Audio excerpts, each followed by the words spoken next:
Good morning, teacher. Good morning, children. Thank Thank you, you, teacher. teacher. ఎందుకు మహాలక్ష్మి ఈరోజు క్లాస్కి లేట్గా వచ్చావు? టీచర్, నేను స్కూల్కి వచ్చే వేలో చెత్త పడేసి ఉంటే దాన్ని తీసుకెళ్ళి డస్ట్బిన్లో వేసి క్లీన్ చేసేసరికి లేట్ అయింది.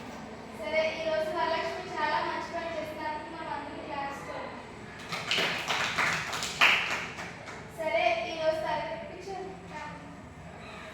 ఈరోజు మనం తరగతిలో స్వచ్ఛతానికి సేవ గురించి చెప్తున్నాం.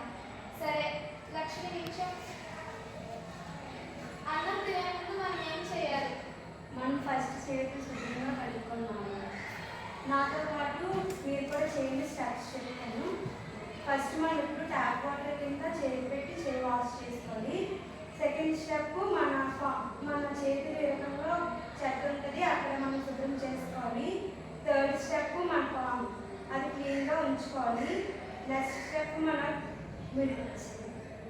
తమ్ము క్లీన్గా చేసుకోవాలి. తర్వాత హ్యాండ్స్ శుభ్రం చేసుకోవాలి. సరే, నిల్చోండి.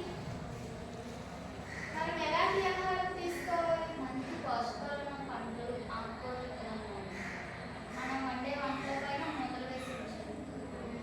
సరే, మనం కూడా వండిన తర్వాత మీ అమ్మ వాళ్ళకి చెప్పండి. వండేసిన తర్వాత అలా వదిలేకుండా వాటి మీద మూతలు పెట్టాలి. సరే, ఇల్లు నిల్చో. క్లాస్ క్లీన్‌నెస్ అంటే ఏంటి? మన స్కూల్ని కాలేజ్ని నీట్గా ఉంచుకోవాలి మేడం. ఇంటి బయట ఇంటి లోపల మనం నీట్గా పరిశుభ్రంగా ఉంచుకోవాలి మన పరిసరాలు. సరే, మీరు కూడా మీ ఇంటి చుట్టుపక్కల ఏమైనా చెత్త చెదారం ఉంటే అవి తీసుకెళ్ళి చెత్తబుట్టలో వేయండి. సరేనా? సరే, నిల్చో.